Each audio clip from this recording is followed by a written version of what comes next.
Hey, what's going on everybody? It's ETA Prime back here again. Today we're going to be taking a first look at the all-new Ayn Odin 2.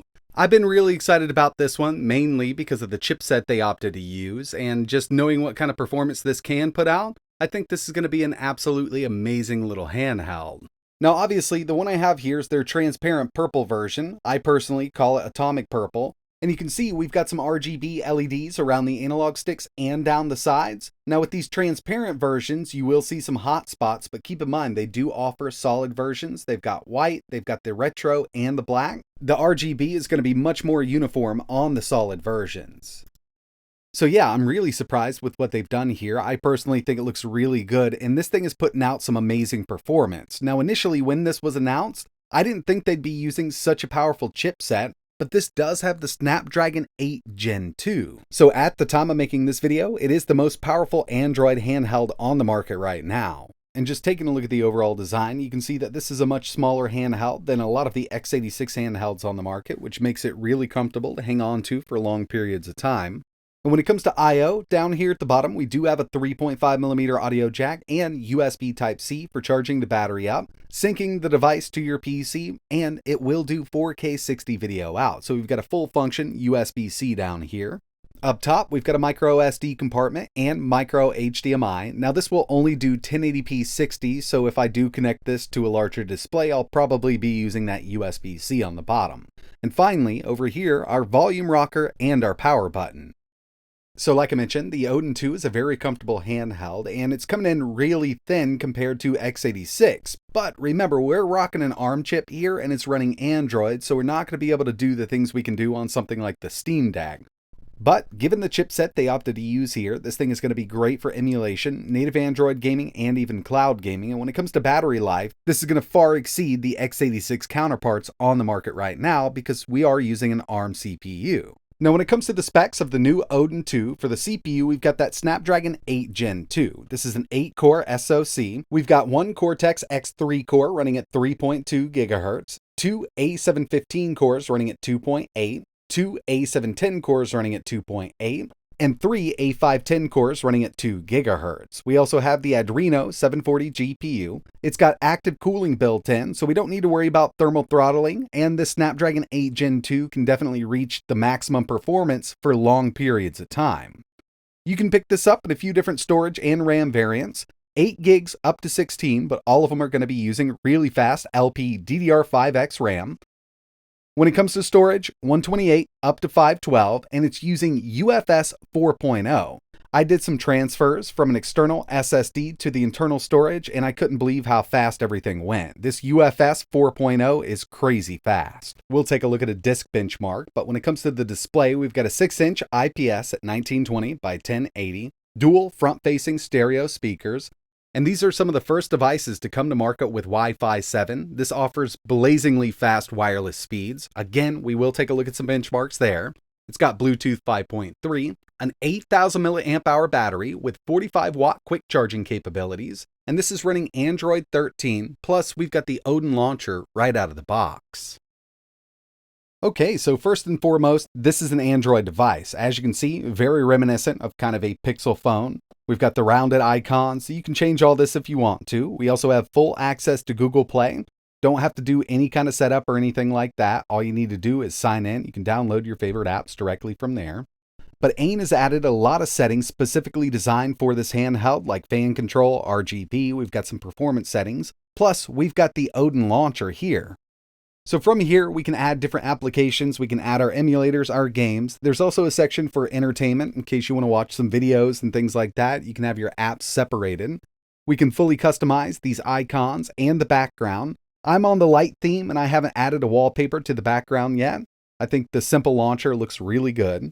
Swiping from the right-hand side, we'll open up our category settings. So we can go to entertainment, productivity. Usually I'm just going to be stuck on games here.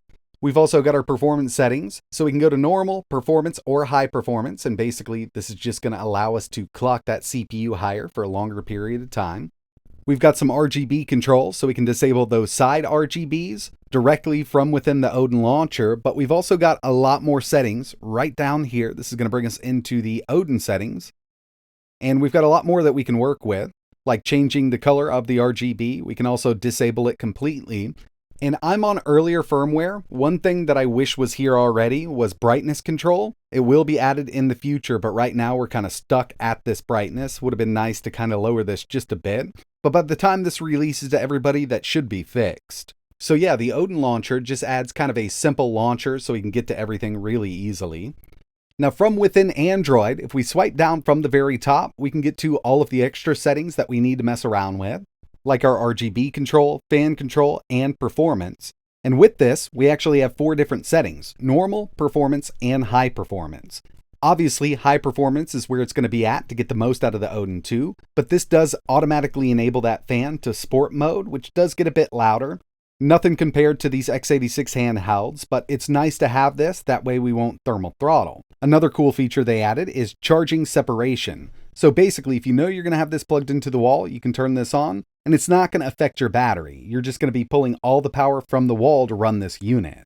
We've also got some more basic settings like auto rotate, force landscape, battery saver, do not disturb, just the normal stuff we get with Android.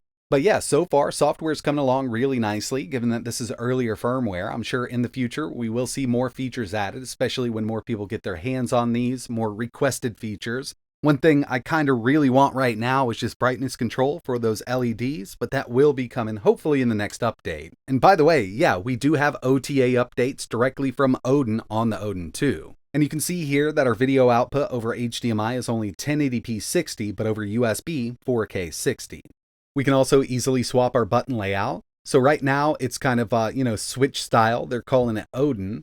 From here, we can change it to Xbox, and that's the one I like. So I'm going to swap that out here.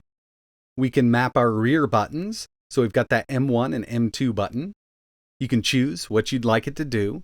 And one other cool feature here is just our on-screen mouse. So we can use this left analog stick to control the mouse cursor on screen. So that was just a quick software overview. Now I want to show you a few more things. We're going to test out how fast this battery can charge, the Wi-Fi 7, internal write and read speeds, then we'll run some benchmarks, and finally get into some game and emulation testing.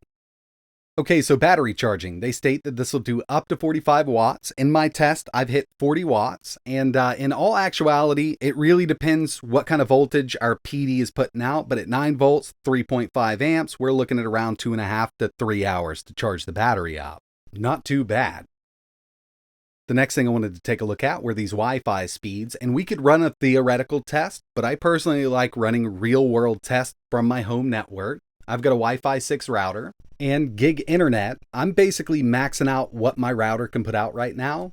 And yeah, the Wi-Fi 7 in here is working amazingly. 708 down, 910 upload.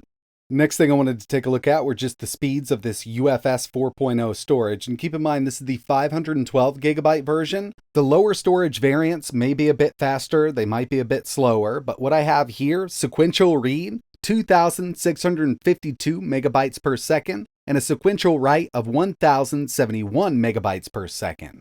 These are some great speeds for internal storage on an Android device for sure. Moving over to some performance benchmarks, the first one we have here is Geekbench 6, single core 2055, multi 5723. Next, we've got a GPU benchmark with 3D Mark Wildlife Extreme. On the Odin 2, total score 3,722, and just to put this into perspective for you, on the Odin 1 with the Snapdragon 845, Wildlife Extreme only scored a 622. So this is a significant uplift from the original Odin 1 when it comes to GPU performance.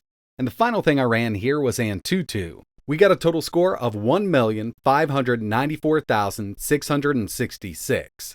Definitely up there in the top tier when it comes to running these Antutu benchmarks. And on the Odin 1 with that Snapdragon 845, 438,139.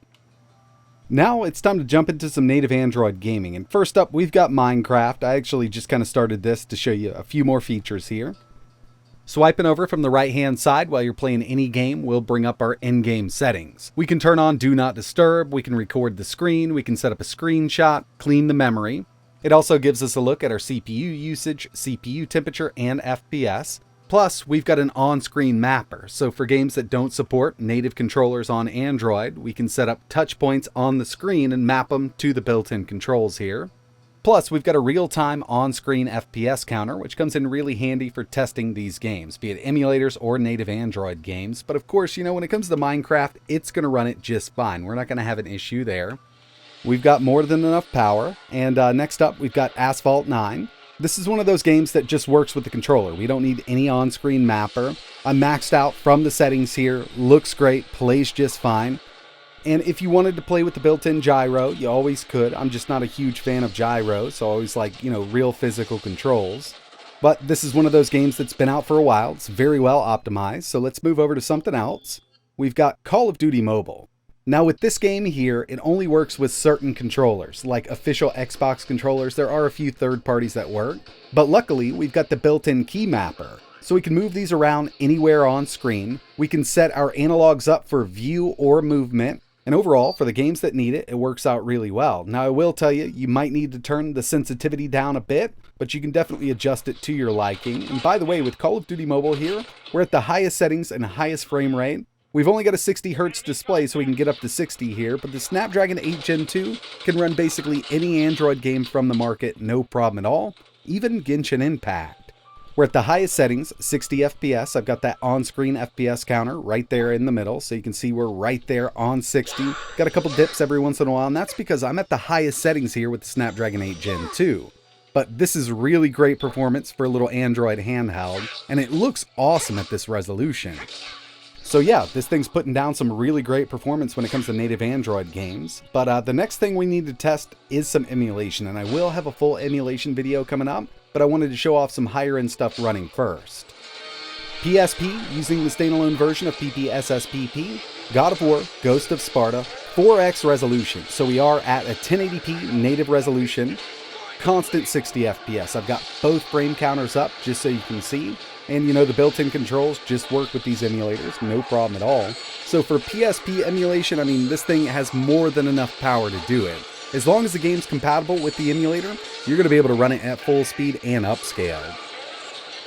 Next on the list, we've got some GameCube emulation with one of the harder ones to emulate on mobile, F-Zero GX. Native resolution, OpenGL backend, and we're on that Fire Field track, which really gives these ARM SoCs a run for its money.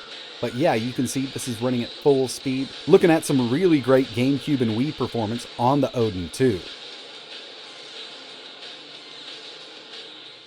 PS2 is another one that performs really well on this chipset. Ratchet & Clank, we're at 2x resolution. I'm using the Vulkan backend, and I didn't notice any kind of issues with this game here. I also went through and tested God of War, but I wanted to kind of save that for, you know, my full emulation video. There's a bunch of games here that are going to run just fine on the Odin 2 when it comes to PS2 using the Aether SX2. So yeah, the new Odin 2 is definitely an amazing performer when it comes to native Android gaming and emulation. And of course, since we've got Wi-Fi 7, should be really great for cloud gaming. If that's something you want to see tested, just let me know in the comments below. But I've been having a good time with this thing. Everything that I kind of wanted out of the device is here, especially that Snapdragon 8 Gen 2. And it is by far the most powerful dedicated Android handheld that we've tested on the channel, but I'm sure when the Snapdragon 8 Gen 3 or whatever they call it comes out, we'll see something a bit more powerful. But for now, the Odin 2 is an amazing little device. But that's going to wrap it up for this first look video. I will have a couple more coming up, so if there's anything you want to see running on the Odin 2, just let me know in the comments below. And if you enjoy videos like this, it'd be really cool if you could hit that like button or think about subscribing. But that's it for this one. Like always, thanks for watching.